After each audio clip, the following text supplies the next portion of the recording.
Good afternoon, and welcome to our special faculty convocation this afternoon. To paraphrase Alexander Hurd, each of us makes a difference. All of us together make a university.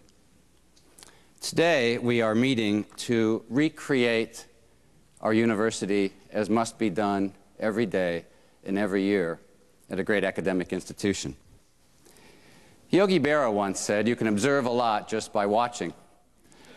During the last 4 months, I have observed a lot by watching, and I've learned a lot from all of you.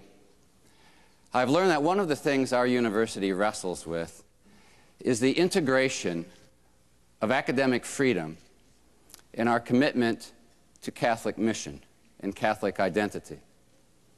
Father Jenkins has noticed us wrestling with this, and he's wrestled with it himself. Today, he will share with us his views on academic freedom and on Catholic mission, and how these and other fundamental principles come together, are integrated together, to help us make decisions about the events that confront a university every day in its ongoing life. If I may be presumptuous, I think we will learn two important things today from Father Jenkins' address. First, and perhaps most important, we will learn how he approaches difficult issues on campus, issues in which there are differences of opinion, issues which bring to bear important principles.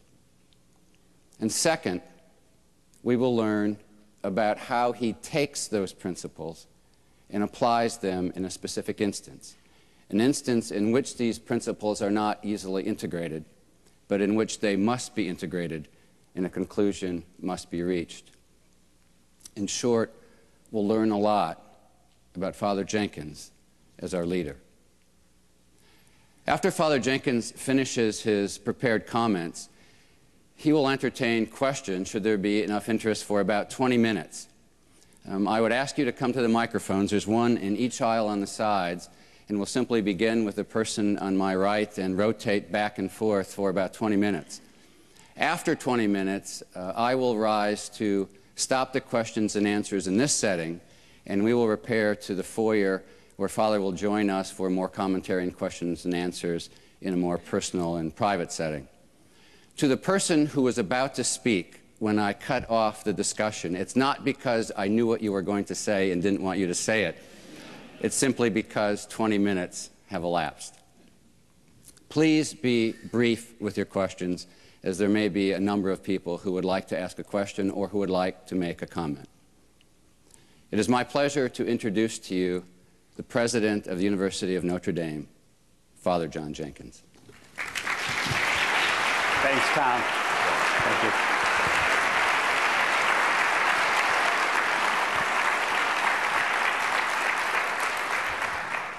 Thank you, Tom. This title that you see on the screen differs from the one originally announced. The reason for that is I finished my paper late. It only reached its final form this weekend, and I thought this title was more expressive. I want to thank you all for your presence here today. Despite the fact that universities at the start of the 21st century have become complex and diffuse organizations, they are, at their heart, communities of scholars and students in conversation about significant issues. If we lose sight of that simple reality, we will have lost our soul. I want to speak to you today about issues of importance for our community, and I will ask for your views in the weeks ahead. Your presence here, despite your busy schedules and many responsibilities, is an indication that we have not lost our sense of ourselves as an intellectual community. I will speak today about issues arising from the Queer Film Festival and the Vagina Monologues. I will speak not only about these particular events, but also about the deeper issues they raise regarding academic freedom and our character as a Catholic university. Whatever one thinks about these two events, few issues are more important for this community than these. Today, and in the discussion of coming weeks, we will seek, above all, the deeper principles that take account of academic freedom and our Catholic character. The principles that guide decisions not only about the particular events currently at issue, but also about others in the future. In addition to these very important issues, there is something else at stake here. At the start of my presidency, I am aware that as I make particular decisions and undertake initiatives, I am establishing patterns and expectations for how I will lead in this position. Consequently, it is important not only what decisions I make, but how I make them. On matters of significance, I will always strive to make decisions consonant with my authority according to my most informed and considered judgment about what is best for the university and its mission. I will not lead by consensus, nor by majority vote, nor in response to the pressures individuals or groups inside or outside the university may bring to bear. However, prior to making a decision on an important matter, I will, as appropriate and practicable, strive to solicit and listen to the views of relevant individuals and groups. Central to the obligations of my office are the twin responsibilities of listening to the views of the members of this community prior to a decision and then making a decision. Today I meet with you, the faculty, and I will offer my thoughts on the issue at hand. At the end of my address, I will take your questions and listen to your comments. In coming weeks, I hope you will respond by email or letter to what I say. Tomorrow, I will meet with students and ask for their views as well. I will also make a statement available to alumni and invite their response. While I will not be able to respond to every letter and email, I will read them all. After an adequate period of time for response and for reflection on the responses received, I will make a final decision on the issue at hand and will announce the principles that will guide future decisions at the university. Let me begin by telling you about some initial informal conversation that occurred during the fall semester. Tom Burrish called together faculty on 3 occasions to discuss issues of academic freedom and our Catholic character. Different faculty members were present at each of these meetings. Tom also discussed these topics in several faculty luncheons he had been holding to become acquainted with faculty upon his arrival at the university, as well as in numerous individual conversations with faculty and administrators. In these various ways, we sought to begin conversation about these issues and to get a range of views and to explore possible courses of action. Parallel to these meetings were discussions at the departmental level with film, television, and theater regarding the Queer Film Festival. I was not involved in these conversations, but as I understand them, 2 principal issues were raised. First, the title of this event misled some who did not understand these terms. They took this as an event to celebrate or promote homosexual activity. Second, there was a concern that if the event included a discussion of the morality of homosexual behavior, a range of views be presented, which would include a Catholic understanding of the morality of sexual activity. Discussions are underway to address these concerns. In addition, there were conversations with certain faculty, departments, and students about the performance of the Vagina monologues this year. As you may know, this play has been performed for the past 4 years, and numerous people have objected to its performance at Notre Dame. Some presented arguments that this play should not be performed this year. The two sponsoring departments and the students involved in the production felt that the play should be performed. It will be performed again this year. It will be performed in a classroom setting. There will not be fundraising activities as occurred in previous years through the selling of tickets and an auction. Finally, there was an initiative involving a call for papers for student presentations on sexual experience, abortion, contraception, theology of the body, and a number of other issues. This was proposed under the title, Her Loyal Daughters, and the her in this title, as the call for papers made clear, referred to Mary, the mother of Jesus, the patroness of this university. As you may know, in the Catholic tradition, Mary is venerated for holiness and fidelity and is considered a model of chastity.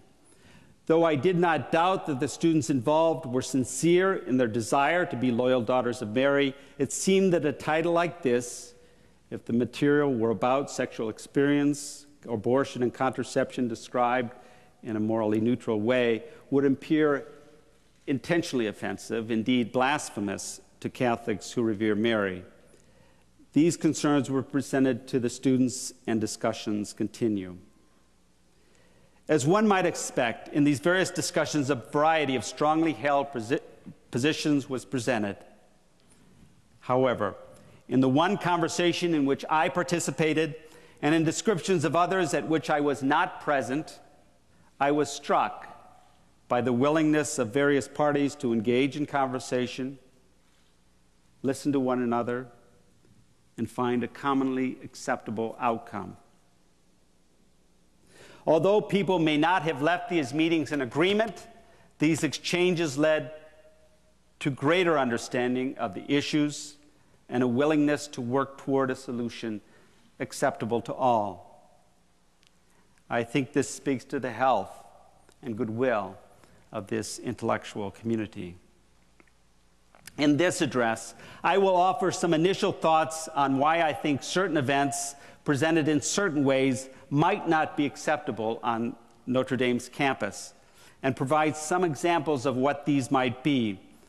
I will then speak more specifically of the principles which might guide decisions about the acceptability of certain events.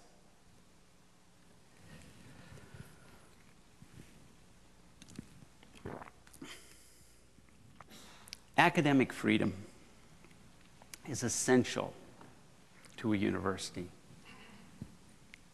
It ensures that faculty have the ability to research, create, teach, and express themselves in accord with their own best judgment. Appropriately applied to students, it ensures that they have the opportunity to inquire, express opinions, explore ideas, and engage in discussion. Recognition of academic freedom in higher education has been hard won over centuries, and it must be vigorously defended. It is a sacred value. We will do all we can to protect it at Notre Dame. Precisely because academic freedom is a sacred value, we must be clear about its appropriate limits. I do not believe that freedom of expression has absolute priority in every circumstance. While any restriction on expression must be reluctant and restrained, I believe that in some situations, given the distinctive character and aspirations of Notre Dame, it may be necessary to establish certain boundaries while defending the appropriate exercise of academic freedom. Consider the following case. The well-known Oberammergau Passion Play has been a work of theatrical and religious power for centuries. The play has been performed by villagers of this Bavarian town as an act of pious, thanksgiving to God for sparing their town from the plague in 1633. Performances occur every 10 years, and they draw crowds in the hundreds of thousands from around the world. Audiences have been moved religiously and emotionally by the performances. In 1860, Father Joseph Alois Dasenberger, the parish priest of the village, revised the script, and it was fundamentally his version with minor revisions, which was to be performed until the year 1980. Dasenberger's script was dramatically and religiously powerful, but it bore an anti-Semitic message. The Jewishness of Jesus and his disciples was entirely hidden, while opponents of Jesus, who were depicted as greedy and treacherous, were clearly Jewish. The text strongly suggested that Jews collectively were responsible for the death of Jesus. Adolf Hitler attended 2 performances of the play, praised it for exposing, quote, the menace of Jewry, unquote, and insisted that it continue for its depiction, quote, of the muck and mire of Jewry. In 1965, with the promulgation of the encyclical Nostra Aetate by Paul VI, the Catholic Church condemned anti-Semitism and any suggestion that Jewish people collectively were culpable for the death of Christ. In 1970, the Church withheld from the play its Missio Canonica, its assurance that the play is in accord with Catholic doctrine, and the Archbishop of Munich said that the play should be revised. In 1990 and again in 2000, the script was revised to remove its anti-Semitic elements. Some complain, however, that the current script lacks the theatrical and religious power of the Dasenberger script. Suppose that students or faculty proposed a performance at Notre Dame of the Dasenberger Passion Play. They may be sincerely attracted by its theatrical power or by its dramatic or religious power.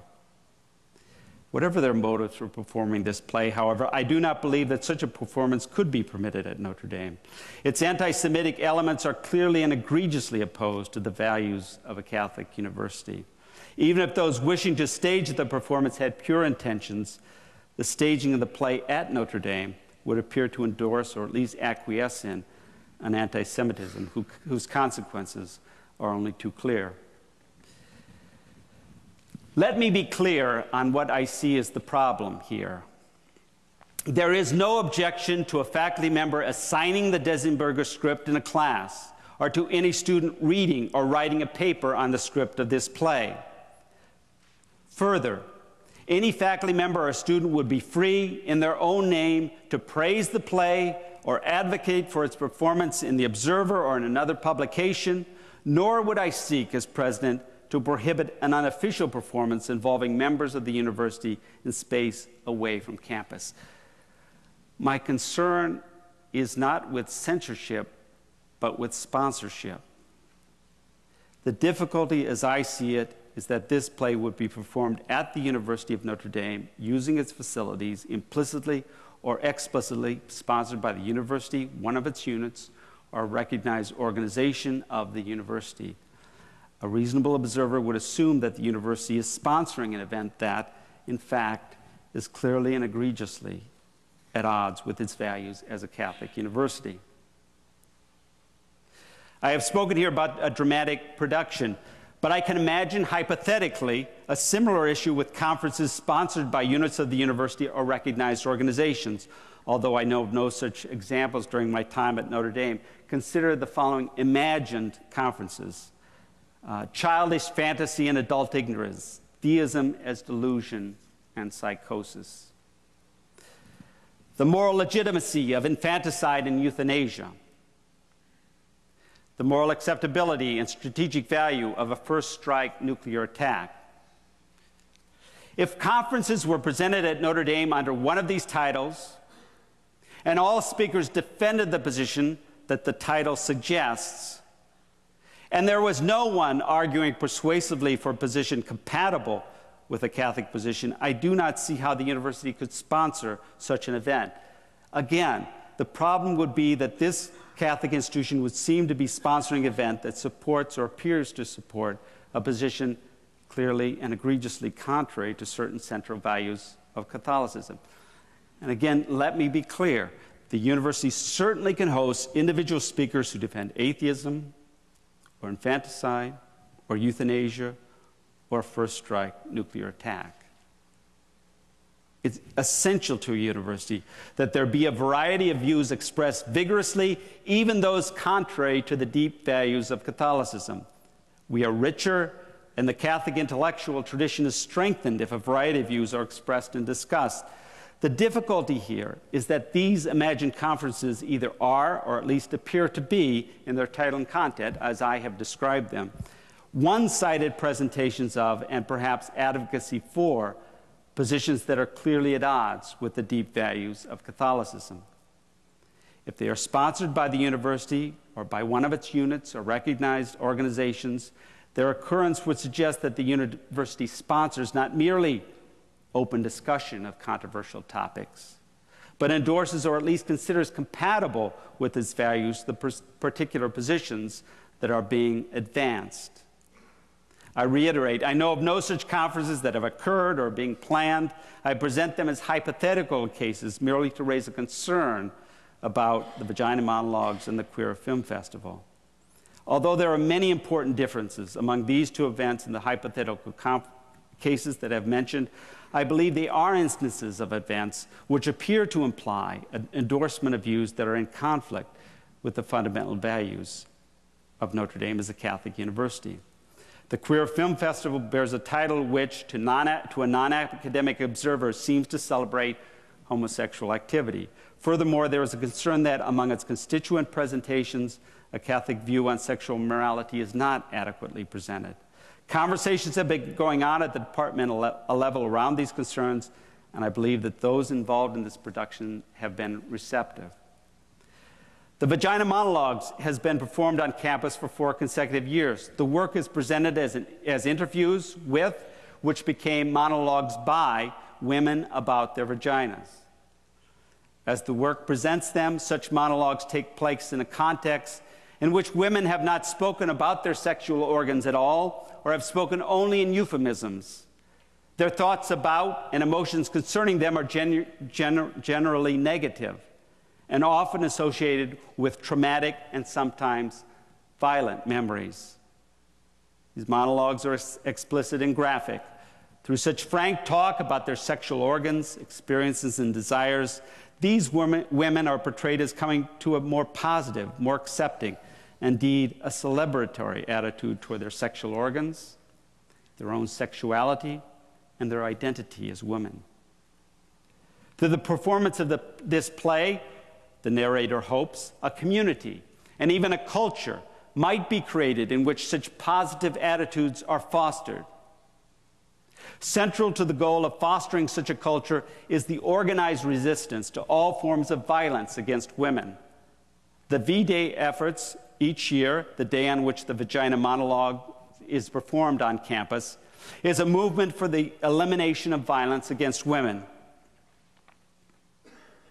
There are many laudable goals associated with the performance of this work. Among them are that women have a positive, accepting attitude toward their own bodies, that they see their sexuality as a gift that is to be cherished, that they take pride in their identity as women, and that they form communities which will support such attitudes.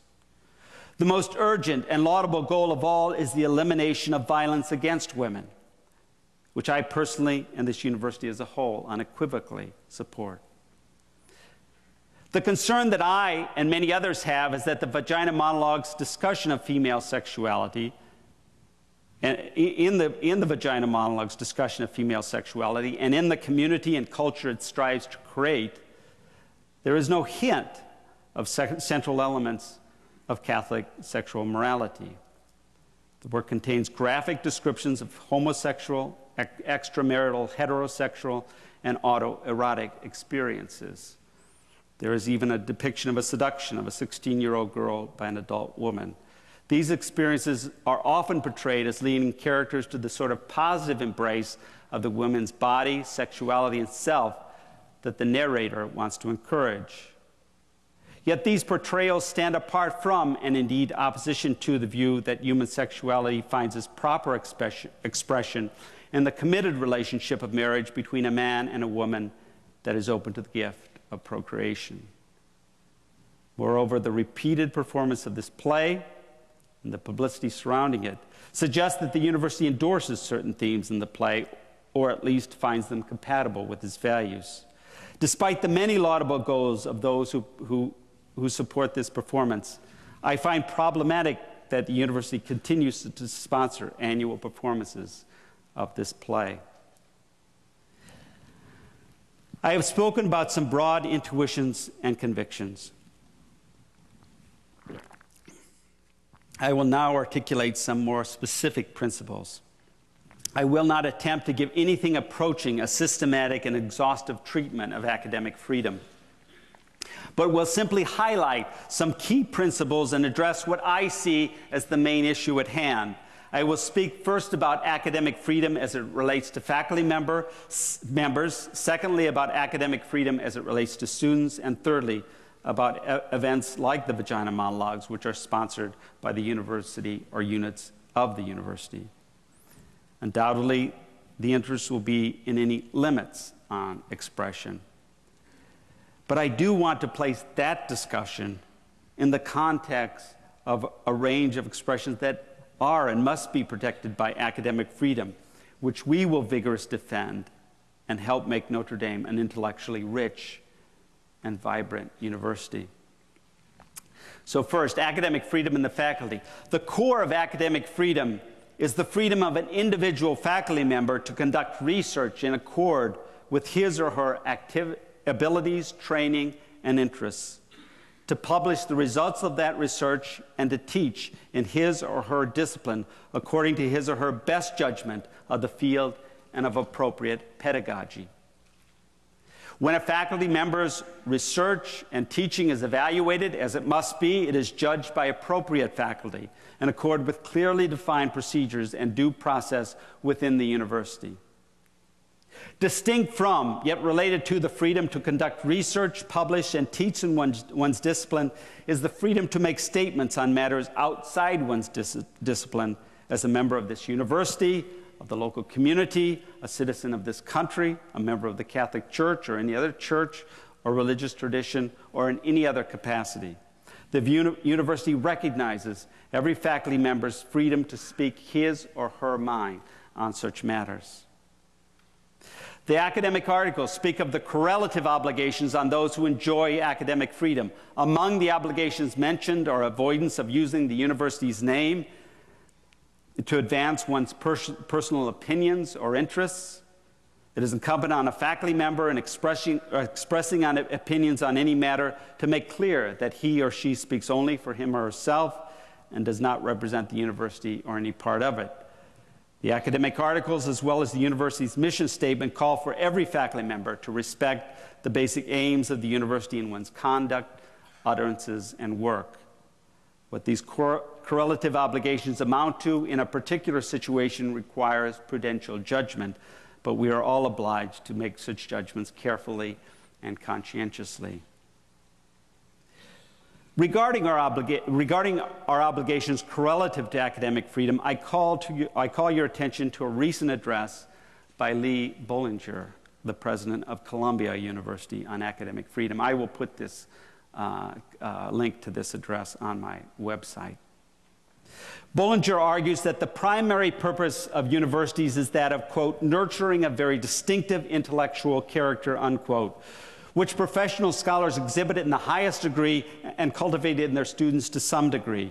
This character, which defines what Bollinger calls the scholarly temperament, consists in, quote, the imaginative range and mental courage to take in, to explore the full complexity of a subject. It is the intellectual disposition of an extraordinary openness of intellect, unquote. As I would paraphrase Bollinger, this scholarly temperament consists in a Socratic conviction about one's ignorance and a corresponding willingness to entertain questions and various answers to them.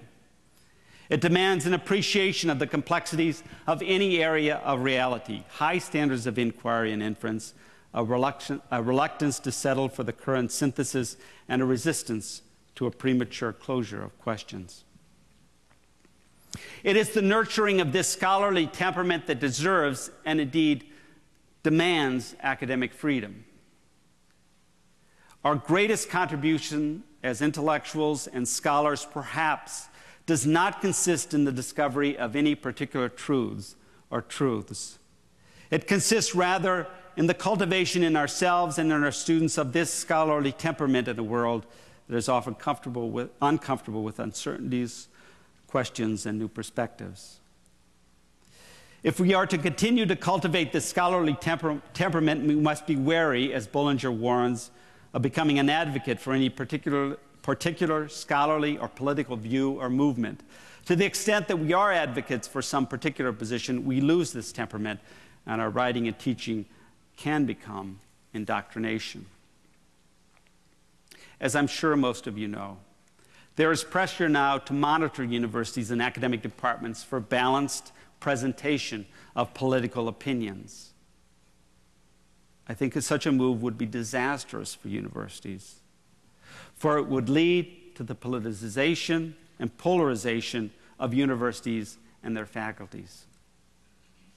One important way to resist this is for we who are faculty to cultivate the scholarly temperament of which Bullinger speaks. To the extent that we are primarily advocates for a particular position in the political spectrum, it makes sense to demand equal representation. However, to the extent that we are scholars whose role is to question, explore, and imagine alternatives, each of us in our thinking and speaking can and should provide a range of different views. Second section, students and academic freedom. Students also enjoy freedoms of inquiry and expression. Again, my purpose here is not to give an exhaustive list, but simply to affirm some of these key freedoms. In the classroom, students are free to express their views insofar as they respect appropriate decorum in class and their views are relevant to class material. They are free to be evaluated in class on the basis of appropriate academic standards and not on capricious or biased grounds. While they must master the material set by the syllabus, they are free to hold their own opinions on issues treated in the class and must not be negatively evaluated for the opinions they hold or express. Outside the classroom, students are free to express their own views while respecting the rules and procedures of the university. They are free to gather and demonstrate in accord with the regulations of the university. Students may form organizations, though the administration reserves the right to make prudential judgments in accord with the principles of the university about whether to grant organizations official status. An important means for student involvement and expression on campus is the Observer. The Observer is a very good student newspaper staffed by hardworking, dedicated students who do great service to the university. It is not financially independent from the university. Because student fees support the operation of the Observer, it has an obligation to serve the entire community in a manner consonant with the ideas of the university. In its coverage of the news, including issues involving university administration, the Observer has had and will continue to have editorial freedom. The standards of editorial and journalistic practice we expect at the Observer are those recognized by the most respected newspapers in this country. The academic freedom accorded to students is sometimes discussed as parallel to that of faculty. The notion of academic freedom in the U.S. has its root in the German universities in the 19th and 20th century, and those universities which spoke of a freedom to learn, a freedom to teach, and a freedom to learn. Yet I do not think a student's academic freedom here is usefully understood as precisely parallel to that of a faculty member. For one thing, we have curricular requirements for degrees, which prescribe the student's range of choices regarding classes. A student pursuing a degree is not entirely free to choose any courses he or she wishes to take, nor to choose the books or assignments on a syllabus he or she wishes to read or complete. Actually, they can choose the assignments they wish to complete. They just have predictable results in their final grade. We certainly wish to respect and protect academic freedom for students, but it is a freedom appropriate to students. We at Notre Dame, moreover, have an explicit goal of helping to form our students' character. We state clearly to all prospective students at Notre Dame that we will strive to cultivate in them the virtues that will enable them to live a worthy life. The cultivation of independence and autonomy in our students is an important part of this, but it's not the only but these are not the only traits we seek to instill. Consequently, in student activities, we do and will continue to make prudential judgments about the appropriateness of certain forms of activity and expression. Finally, events sponsored explicitly or implicitly by unit of the university, a recognized organization, or the university as a whole.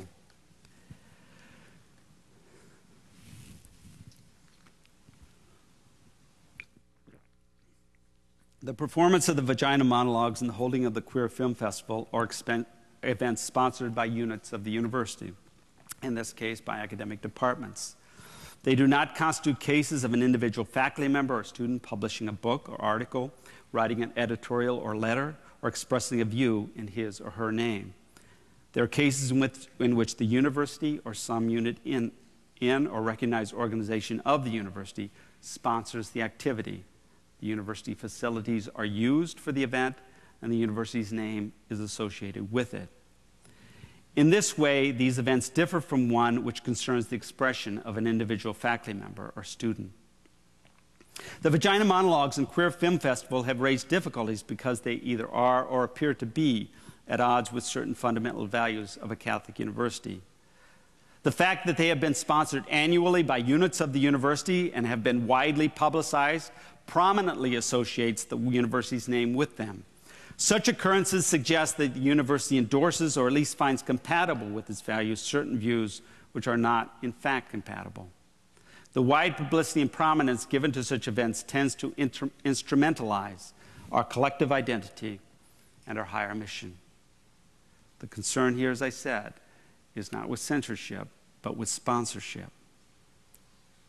The position I'm inviting you to consider, then, is that an event which has the implicit or explicit sponsorship of the university as a whole, one of its units, or a university-recognized organization, and which either is or appears to be, in name or content, clearly and egregiously contrary to or inconsistent with the fundamental values of a Catholic university, should not be allowed at Notre Dame. As I said, the sponsors of the Vagina Monologues have many laudable goals: that women should be aided to affirm their own bodies, the gift of their sexuality and their identity as women, that we should form communities and a culture that can support this, and most pressingly, that we work to eliminate violence against women. I pledge myself and the university to advance such goals at Notre Dame. I have difficulty seeing, however, how the annual performance of the Vagina Monologues is the appropriate means to that end, to those ends here.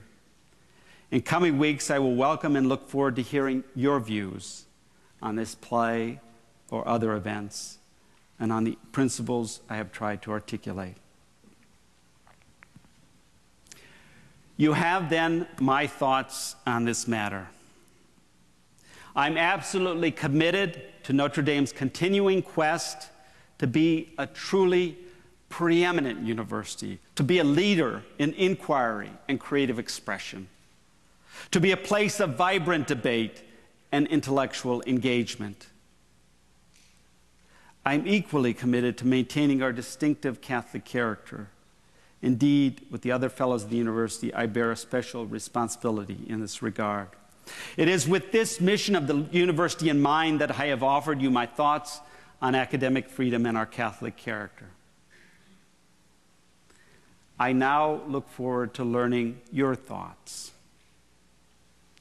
As I said, I am meeting with you, the faculty today, the students tomorrow, and will give the alumni an opportunity to express their views. I will not make a decision on this matter until members of this community have had the time to express their views, and I have had the time to consider them. I will not respond to all letters, emails, and essays, but as I said, I will read and give thoughtful consideration to each person's contribution. I'm establishing a special email address to which you may direct comments. That I think you have a card with that on it will appear. Well, there it is right there. Many people feel passionately about the issues under consideration, and no doubt that passion will be evident in the conversation and discussions in coming weeks.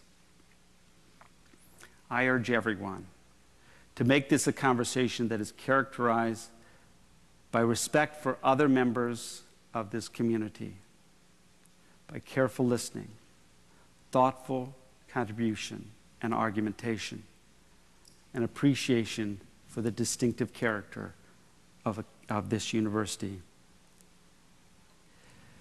Too often in our society, discussions are characterized by polarizing and unyielding polemics, personal attacks, and manipulative appeals to the emotions or even the prejudices of an audience. Let us make this discussion characterized by mutual respect and guided by reasoned arguments. I hope it will show this community at its best.